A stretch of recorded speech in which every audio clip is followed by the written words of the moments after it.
Hello and welcome. This is your host, Lisa Neller, and you are listening to a Bliss Buddy Chat, a self-care and healthy living conversation worth listening to, because what we bring to the table are self-care strategies to make life more enjoyable. BringMeBliss.com is a self-care and healthy living blog for women. It's about helping women achieve utter joy and contentment in spite of their trials and circumstances. Our guests have an expertise in the self-care space, and we are bringing you real stories, tips, strategies, and solid advice for achieving a better life. Our content delivers information that addresses mind, body, and spirit. We promote getting in touch with all areas of yourself for better understanding and developing skills to live life intelligently. We want to help you reduce your stress and workload so you can live life to the fullest. This conversation is for you to learn better strategies for living well, eating well, moving well, and working well. Living out the second half of life with gusto, meaning, and purpose is what we are about. I'm interested in real stories from real people who have gone through rough stuff and have come out on the other side. Each Bliss Buddy conversation includes myself and my Bliss Buddy, a real woman who helps bring joy to others with her spirit, her heart, her life, and her work. Today's Bliss Buddy is Justine Schrimsher. Justine is a certified life coach, hypnotherapist, Reiki practitioner, doTERRA wellness advocate, and owner of Heart and Soul Healing. She coaches individuals, couples, and families to focus on positive changes in their lives and ultimately achieve goals, personal peace, and healing. Justine graduated from the University of California, Davis, with a BA in sociology. She married her college sweetheart, raised 3 children, and spent countless hours volunteering for her local school district and a variety of other charitable organizations. In addition, Justine has held positions in sales and marketing within the travel industry, human resources within the hospitality industry, as well as executive administration within the real estate industry. Justine has weathered an inordinate amount of tragedy and suffering in her life, and I am amazed at her calm and centered spirit in spite of the most difficult of circumstances. At the tender age of 13, Justine lost her father to suicide, and it turned her world upside down. If that wasn't devastating enough, she experienced a parent's worst nightmare. On September 14, 2007, Justine's life and how she viewed the world forever changed when her 21-year-old son, TJ, passed away. In her quest to find peace, healing, and continue to be an active parent to her 2 living children, Justine realized that in order to once again find joy and purpose in her life, it was important to help others heal as well. This led to her decision to go back to school to become a life coach and ultimately to leave the corporate world and establish Heart and Soul Healing. The love and support of dedicated friends and family members continues to be integral in Justine's healing process, as is meeting and networking with other bereaved parents. Justine has been involved in organizations that provide resources and support for other parents who have lost children. She continues that mission every day, and today she's going to share some of her coping strategies with us. Justine believes that by educating, empowering, and inspiring other bereaved parents and families who have experienced loss, she is honoring her living children as well as her son's memory. Justine and I have a few things in common. We both love yoga, essential oils, parenting, and family. And I just learned this. We both were substitute school teachers. I got to know her over coffee last July as we became fast friends. We sat for over 2 hours getting to know each other, and I was bowled over by her generosity in taking me through her personal story with grace and ease. She has a way about her, a calmness and a steadiness that makes people feel comfortable in her presence. And I am really honored and pleased to have her with us today. So welcome, Justine. Thank you, Lisa. That's a great introduction. I sat here listening to it feeling very humble and honored that you would have me here for a buddy chat. As my kids would tell you, chatting is something I love to do. And I would say it brings me bliss. And so does your restaurant. Yeah. So is your website? I love your blog and talking about bliss. It's a great thing to do. So thank you for what you do and educating so many of us on so many different areas in our lives. Well, you are a big part of that, and I'm having so much fun getting to know you. Now, I've known about, and you shared with me about the loss of your son, TJ. So I've known about this for a while now, but recently I learned that your first major tragedy was the loss of your father at a young age. Can you share a little bit about what happened and how that affected your life? Maybe talk about some of the coping mechanisms, if there were any available to you, that helped you through that period of time and that loss. Yes, absolutely. As you said, I was 13 when my father passed away, and being raised in a Catholic family, we really didn't cope. And I'm not putting down that religion. I love that part of my life, but suicide was, a mortal sin. So it was really hard as a 13-year-old to really understand what that meant.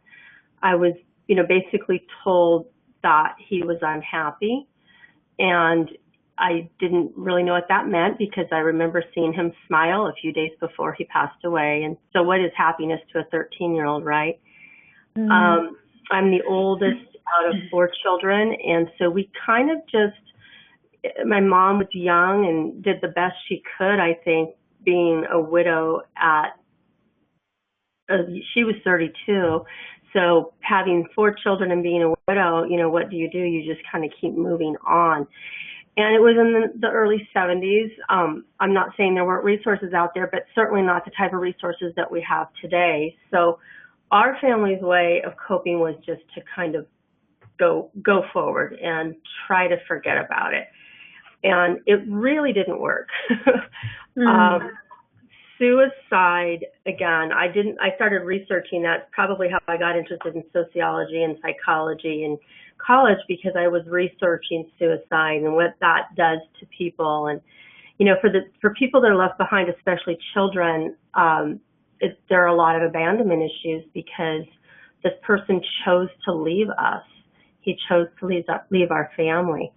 And I really didn't cope with that until I was a young adult, 18, 19, 20, when I started having, issues with just regular losses, simple losses, like the breakup with a boyfriend was just huge for me. And I didn't know why I was taking it so much more seriously than it really was, until I decided to do some therapy on my own, which really helped.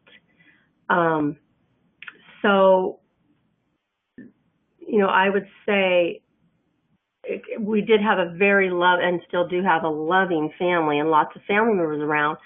But again, I don't think people really knew what to do with that. It was huge, having a suicide in the family. And so it was easier to just not talk about it and kind of set it aside. But you started getting some personal help yourself as a young adult, which is a good thing. Yeah. That you did that. Now, I know, Justine, that losing a parent is tough, but it can't be harder than losing a child. So how does a parent get through something like this? How can they go on and be happy? And, start wherever you want. Tell us a little bit about TJ or whatever you want to talk about.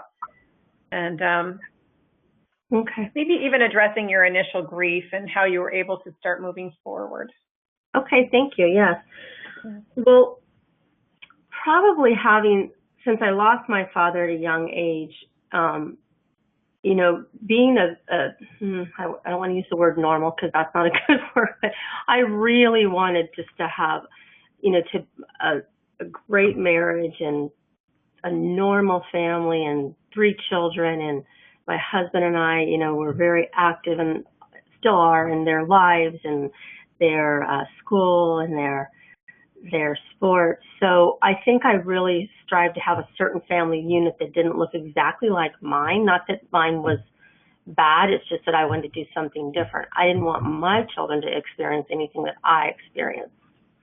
Mm-hmm. Part of that was I had a bit of a sense, an unreal sense of nothing really bad is going to happen to me anymore.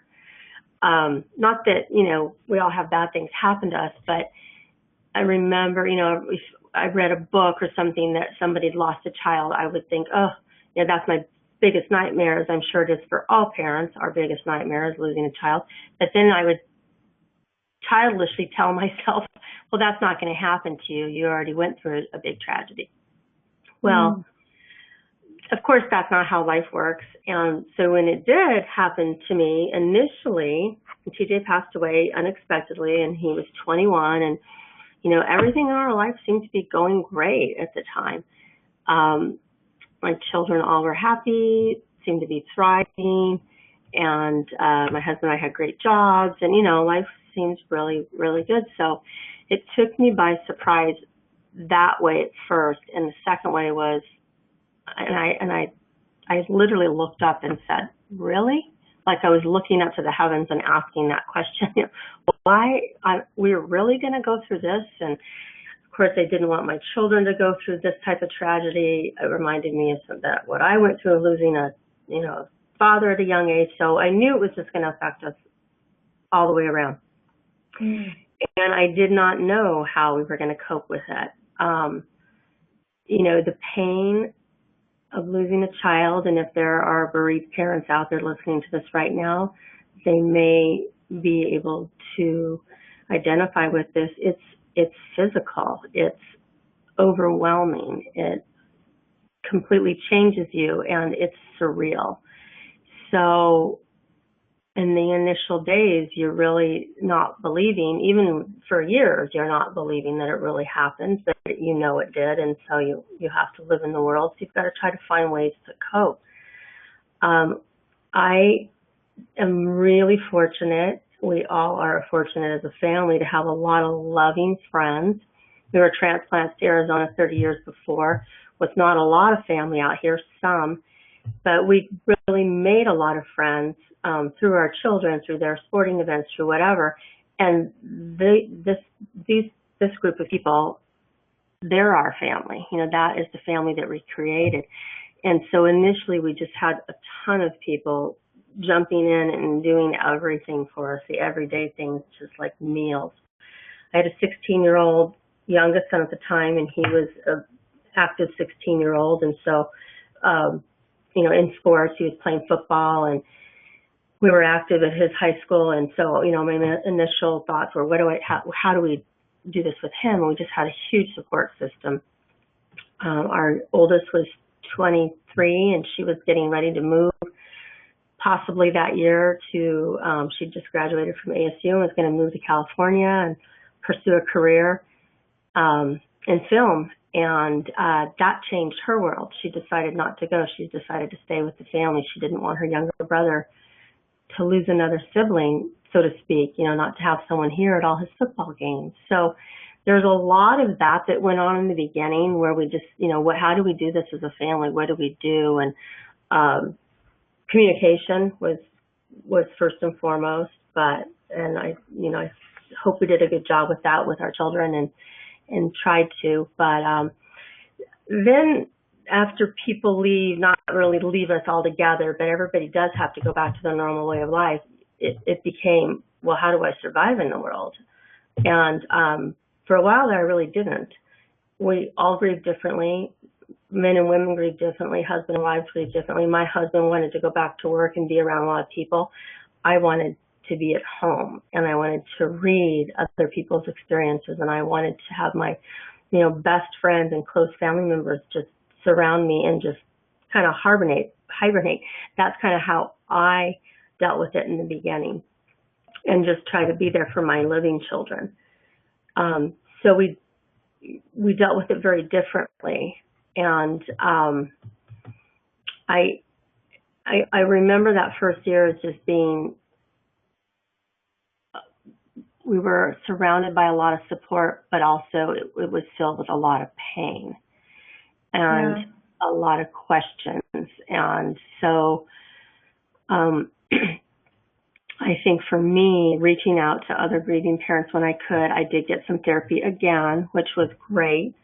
And then after I was finished some grief therapy, I thought, okay, I started to get to a point within that first year of recognizing it is what it is, and now what?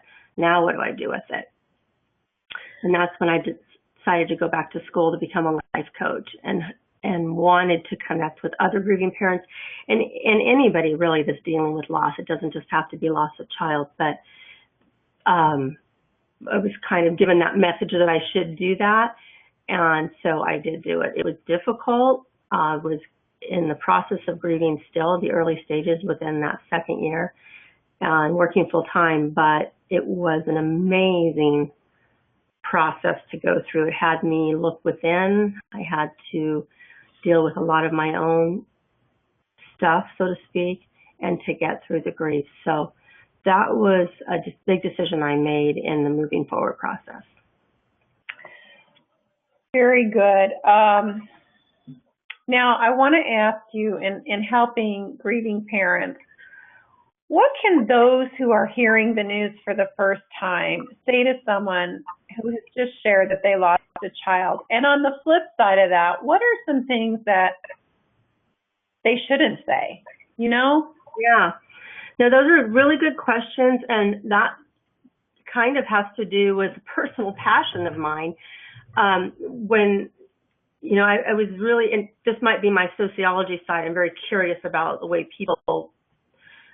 families work and people work and different cultures work. So even in my own grief, I noticed that there were all kinds of different responses out there, and many, many, many compassionate responses.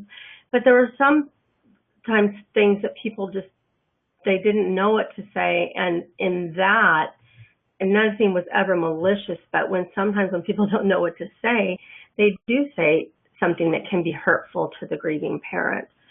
So I'll start with the positive and what is helpful for people to say. And again, we're all different. We all react differently to everything, and all of us grieving parents out there are different in our grief. But I usually tell people when I'm asked that question, just follow their lead. If they're the type of person that needs some solitude, allow them that solitude. Reach out. Don't take it personally if they don't get back to you. This is not about you. It is about them and what they can and can't do. I would get, short little emails sometimes from friends, and one of my friends said, "How are you doing today?" And I thought that was a great question to ask, because how are you doing? Well, I'm not good. My son died might be the answer. But how are you doing today allowed me to really think about that day. And I responded to that, like, today I'm not feeling that great. And then it started a conversation. So again, follow their lead, and even you can ask, what can I do? Or even say things such as, I really don't know what to say, but I'll be here by your side. I'll walk by your side. Because people that haven't lost children don't know what it feels like exactly. They may know what grief feels like because they've lost someone else, but they don't know exactly what it feels like. So, of course, they're not going to know what to say. We don't want people to actually know what it feels like. That means they'll have had to go through this, right? So we don't want that to be the exact response. So just saying something be authentic and honest. I am so sorry, I don't know what to say. Yeah. So the flip side of that, I can give you some examples too. And this is not meant in any way to put anybody down, because I think that in our society, especially when you're talking to somebody for the first time, maybe you haven't just met them and you ask them about their children, and then you find out because of that question that they lost a child, perhaps. People get uncomfortable with that. They're probably afraid that we're going to cry, and we might. And our society is not good with tears. Mm-hmm. I'm all about tears. Being a life coach, I feel like it's a great release. And when my clients cry, I'm like, think good. Not that I want them to be in pain, but it's like, let's get this out. Let's release some of this, you know. Yeah. But the average person, you know, in just a casual conversation or maybe in a work situation, isn't expecting to hear, well, I lost a child. So they don't know what to say. Some of the things I would say not to say, in case people are wondering, is try not to offer platitudes. That would be something like, he's in a better place. We know that, you know, I believe that, and I think many grieving parents would, but saying that to a newly bereaved parent or any parent isn't really helping the situation. And somebody newly bereaved might just be very irritated at a comment like that. Like, yeah, but I want him here with me. You know, he might be in another place, but I'm going to be selfish and I want my child here. So that's just what they might be thinking, you know. Yeah.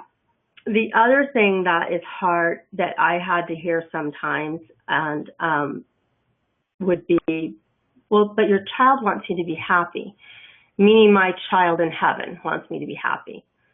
Well, I know that. Of course he wants me to be happy, because the alternative is he would want me to be unhappy, and he wouldn't want me to be unhappy. Right. But, you know, but saying that to a person that just lost a child or has lost a child, it's almost like guilting them in to getting through their grief. You know, it's like, I actually know people that have left a support group because they were told that in the support group, and that person, those people that left said, I don't feel like I could actually express my grief openly because I feel bad that my child wants me to be happy and I'm not happy right now. You know, so it brings up a lot of other things when we're told something like that. Again, it's true. TJ wants me to be happy, but how do I get to that happiness? And expressing grief is one of the many ways you can get to that happiness. You've got to feel to heal. So I think, you know, allowing them to just feel it and be there with them when they do it is a lot better than offering some kind of a platitude. That makes sense. That totally makes sense. What can you say to parents who have lost a child either recently or a while ago, just to give them some hope? I know that you had some words from your pastor or your priest or something. Tell us about that. Yeah. That I would, you know, one of the things that was important to me too was connecting with other grieving parents that were farther down the line than me. You know, I wanted to see if they were smiling. I wanted to see if they were happy. So, you know, I would recommend trying to find people, whether it's online, you know, whether you don't want to be sitting in a support group with a bunch of people that can be very overwhelming and emotional and listening to all the other stories. I would say, you know, find other people that have been through this and see what works for them. We're all different. But something that really helped me was when we met with our priest, Father Phil Carlson, and he did ask me, you know, right before the services, is there anything you want me to say about TJ? And I said, there's only one thing I don't want you to say, and it's something I just mentioned before. I said, please don't say he's in a better place. I know that, but I have 2 living children, and we need to move forward as a family. And if we're constantly saying he's in a better place, what does that say about our world right now and the life that we need to live here? And he said, no, I'm glad you said that. I never say those words, but I will think of something that's authentic to you. And during the services, he looked right at me and he said, TJ has just moved from one part of God's house to another. And that was really great for me to hear, because as grieving parents, we are still their parents and they are still our child. And they just don't live with us anymore. But if I can think of them still here and part of this universe, or think of TJ still here and part of this universe, he is still with us and I am still his parent. So that made sense to me to hear those words, that he's moved from one part of God's house to another. That's so great. That's so great. Yeah. And it's true. And I was going to say something about that, but I'm anyway, those thoughts are fleeting from me. So I will move on. But as you know, Justine, Bring Me Bliss is about helping people find joy in spite of their circumstances. And my friend Angie Mazzillo shared something profound with me recently. She said that suffering and bliss can live side by side. Can you comment on that? Yes, and I do agree with that. Okay. And I will sometimes tell people that as a grieving parent, I live between heaven and earth. I want to be here and I want to find joy, which I have done and continue to do. But I want to be with my child. So that's kind of similar to me. It's like I live with the pain of the loss of TJ every day, but I also have joy and bliss here with my family and my children and my friends and what I actually do for a living. So I think that it's completely possible to live with both, but I also think it's a choice to do so. And that was something I wanted to mention too. And I have had grieving parents say to me, what do you mean it's a choice? I didn't choose for my child to pass. And that's true. They didn't choose that. But it is a choice to move forward. And it's almost like a choice to heal. For example, when people go through 12-step programs or somebody that's recovering from an addiction, they have to initially make that choice to say, I want to change my life. I want to do better. I want to find joy again. The same thing it happens to us in the recovery of the death of a child. We're in constant recovery. We have to make choices every day to continue to move forward. And it isn't easy, but there is light at the end of the tunnel, and there are ways to find joy again by making that choice and then taking active steps in doing so. That is a great analogy. The 12-step thing where you're continuously in recovery, and I know that you have to face certain dates throughout the year that are reminders. TJ's birthday, holidays, things like that. How do you deal with those things in the most positive way that you can? And that is another great question, and something that the therapist asked me early on, what are you going to do and how are you going to, do this? Everyone does it differently. We've chosen to always include TJ in all celebrations. When people wonder why we celebrate his birthday or his passing day, it's because those are the only dates we still have for him. I just got to celebrate my daughter's wedding in October. Amazing, beautiful, joyful event. I will never get to do that with TJ. I won't be able to celebrate a birth of a child with him, and I won't be able to celebrate, a job promotion like I can with my living children. But he's still my child. As I said, we still are their parents, even though they've passed on. So celebrating those days for us is joyful. At least for our family, it is. It's not depressing. It's not sad. For us, we set a place at the table for him. We have a stocking for him every year. My adult children still get stockings at my home. I don't know if that'll ever end, but TJ gets one too. And my mom sends a card to him every year, written to him with a gift certificate or money in it that says, take your family out to dinner on me and make sure they set a place for you at the table. So we do, and sometimes it's home. We'll cook his favorite foods, and sometimes we go to one of his favorite restaurants. And then we can share memories, and we can enjoy the times that we did have for him and with him. Those are very important dates for us. Well, I hope that's helpful to parents who may be grieving and listening to this now. Let me ask you, Now, what kinds of things bring you bliss? There are so many things that bring me bliss that I am so grateful for.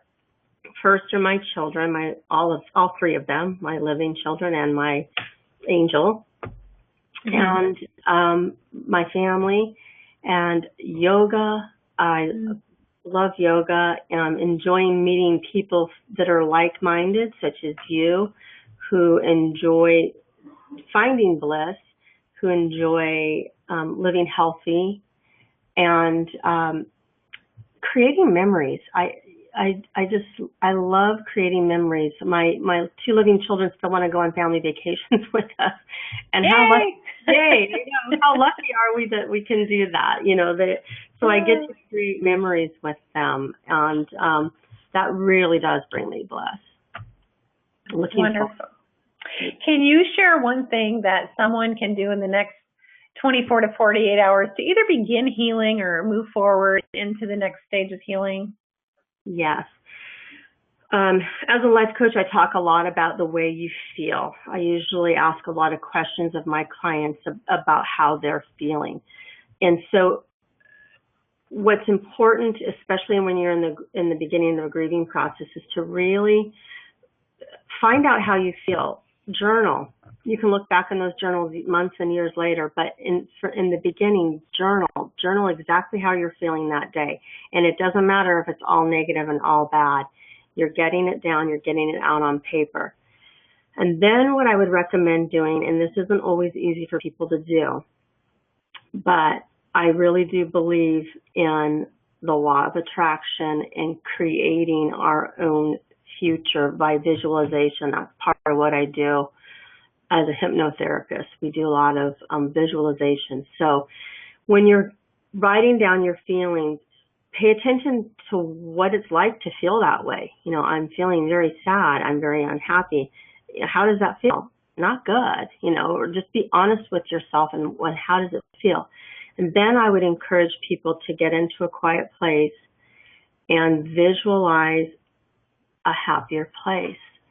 And this doesn't mean you're going to be forgetting your child or doing things without that memory of your child with you.